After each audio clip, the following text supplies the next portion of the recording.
Mancera, Mancera, Mancera. So far, my experience with them has been pleasant, but there are a ton of fragrances that I want to put my nose to that I just haven't yet. So I got one for you. Strap up.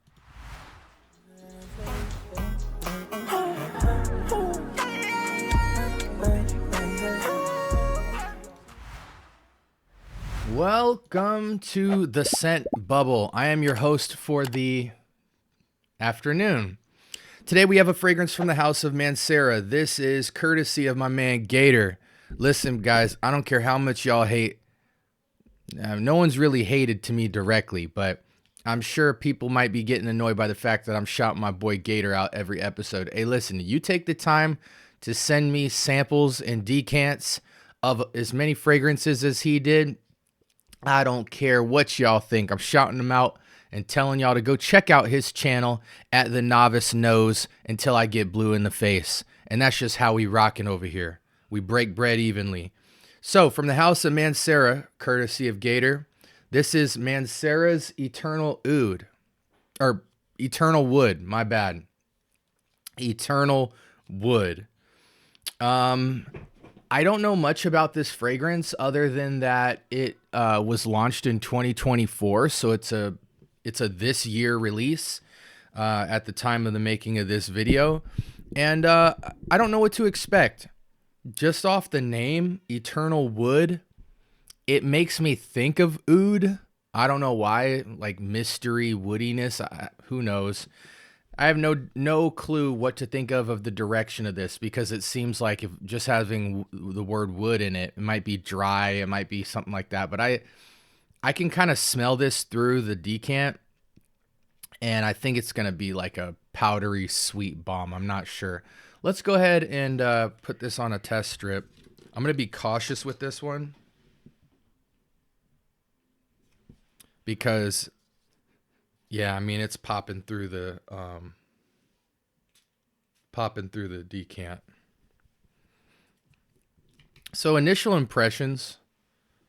Again, welcome to the Scent Bubble. What we do here is we kind of do an initial impressions. We talk about the fragrance. We walk through the key factors that you might consider: projection, performance, longevity, use case, age range, any possible alternatives, any alternative thoughts to this, or, you know, get into the brain and psychology of the DNA, you know, just different stuff like that. But mainly this channel was created for me to kind of just talk out loud with my journey through fragrance in real time, but to also, as I learn things along the way, equip you guys if you're considering these fragrances, as well as if you're regularly in the market purchasing fragrances or need seasonal options and things like that. Anything I learn along my journey, I'm going to share it with you guys. And so my initial thoughts on Eternal Wood is this is extremely reminiscent of something. Give me like 5 seconds. Because sometimes when I'm doing these videos live, it reminds me of something, but I can't think of the name because I'm in the season of looking at a bunch of other fragrances in a whole different lane.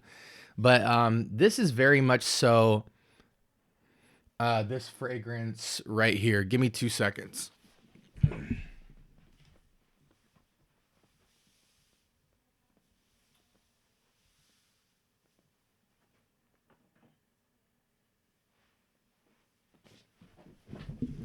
To me, in a nutshell, Mancera's Eternal Wood is this fragrance right here.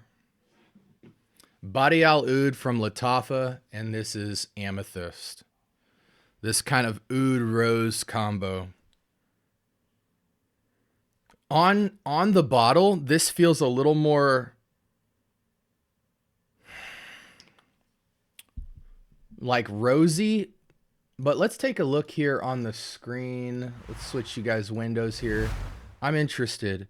Body Al Oud Amethyst. I know I spelled that wrong, but Google help me out.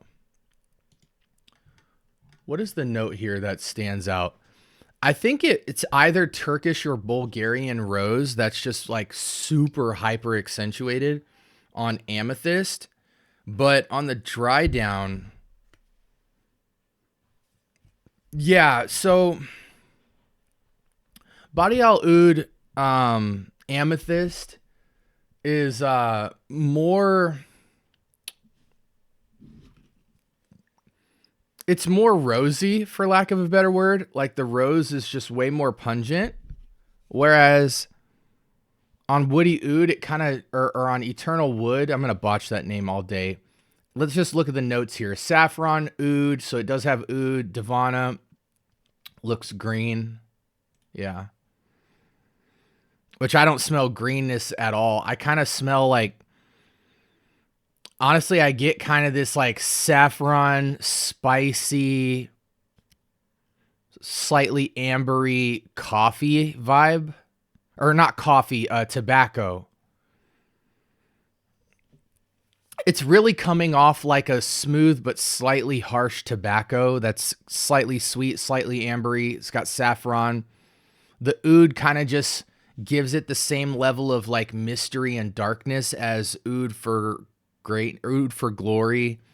But yeah, these two fragrances seem, in the initial blast, these two seem really close, but on the dry down, this Eternal Wood almost goes to like, okay, I got it.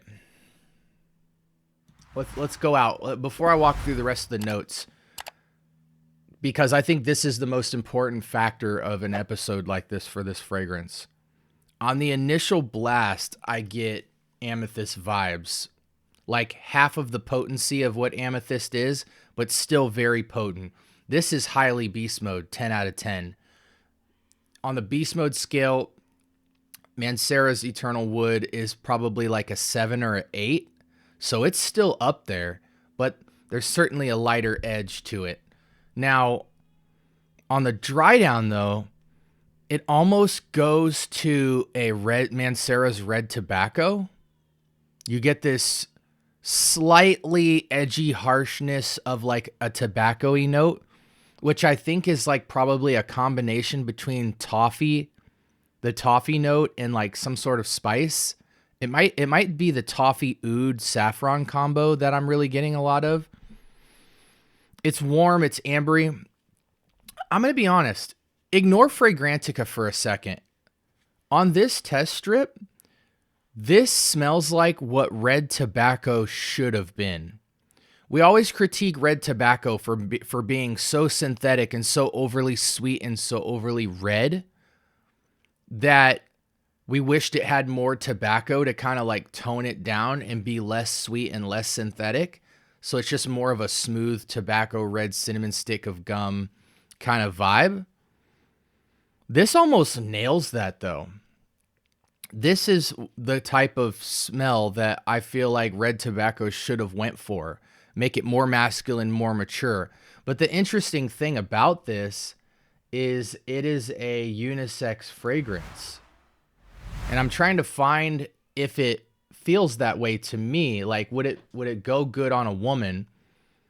Which I don't think so. I don't think this is a fragrance a woman should wear at all. If a woman wore this, I would expect it to be like a biker's wife.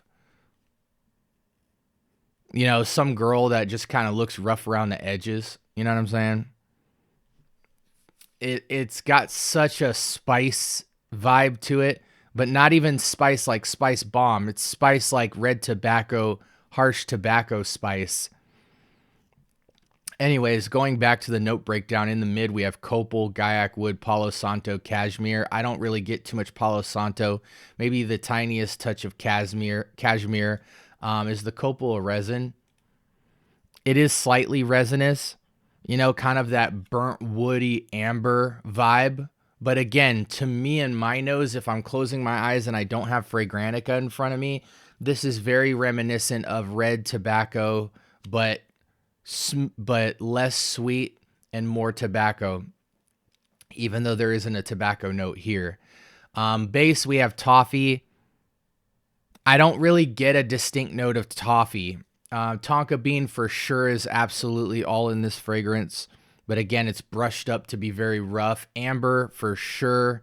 That's a very 30-40% driving force of this fragrance. And then oak moss.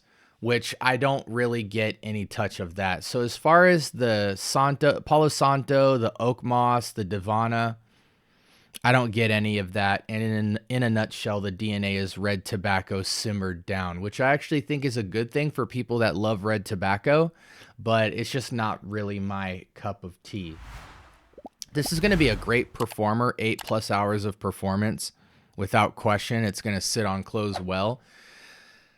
I don't really know the age for a fragrance like this. It's so edgy and rough that I feel like it's like a 30 and up fragrance. And even then, this is your cowboy, your motorcycle rider, your rough rebel-y type of fragrance. This is not going to have a lot of allure and draw. I think occasions for this is it's going to be like a casual wear for a rough around the edges kind of guy. Yeah, so 30 and up minimum to me. I don't know if I can validate the worthiness of a fragrance like this. It's probably going to be somewhere between $80 and $120. And for that, I don't know. I think even though it nails what red tobacco should have been, I don't even think red tobacco is that great of a fragrance to begin with because the use case is so limited. In colder weather, this would be a good fragrance, but in heat or somewhat hot weather, I'm not a fan of it at all. Again, the use case, I don't even know if it can really go to semi-formal. This is a tough one for me. This DNA, I'm really unsure. As a fragrance, I give it about a 6 or a 7 out of 10. It's not very interesting. The idea of tobacco and amber and spice doesn't really excite me. I think you have to. I don't know, guys. I feel like this DNA is missing something. Like it almost needs to go somewhere else. I don't know if floral elements need to be more introduced. I don't know if you need to go more maybe chocolatey and velvety in this realm. But tobacco, saffron, oud. It even has like a honey aspect to it. Like it almost is like a honey soaked tobacco, but so light, but so pungent. I don't know. I'm not going to have a lot of helpful information with this, guys, because I don't like the fragrance. 6 out of 10 for me is my final call. You could get pretty close to this with any of your alternative $20 or less red tobacco dupes. Maybe even if you took 1 spray of amethyst and then maybe 1 or 2 sprays of a red tobacco dupe, you could probably get to this DNA pretty closely. But I just don't think that it's worth the money at all. This is certainly a fragrance you want to put your nose to before you buy it because it's striking, it's edgy, it's very simple, but it's a very distinct, pungent, semi-beast mode fragrance. So for that, I don't even know if you could warrant a full bottle of this. The formulation for the DNA, in fairness, is pretty smooth. Like it smells quality. It doesn't smell super synthetic. But yeah, man, that ambery tobacco that leans more kind of red cinnamon stick gum. Ah, man, it's almost like just like a 2-week-old ambery resin that is sitting on some soaked tobacco or something. I don't like it, guys. I don't want to kill too much time. We're hitting the 14-minute mark. Let me know in the comments if you guys have worn this, if you have it, what your take is on it. I'm not a big fan, even though it's probably one of the better renditions of this DNA that I've seen. It's not something I would wear personally. The use case on this, I've struggled to find occasions that I would wear it in. It's not pleasing at all to me. But to each his own, guys. I know there's a lot of red tobacco lovers out there, so sound off in the comments and let me know. I do talk back. I'm interested in seeing your guys' take on a fragrance like this. Again, shout outs to Gator for hooking up the sample. And yeah, it's got amethyst vibes in the opening, but then dries down more to like red tobacco almost purely. So like, comment, and subscribe. More importantly, turn on that notification bell so you can know when we're dropping all our latest and greatest in fragrance content. And until next time, y'all have a blessed week. Peace.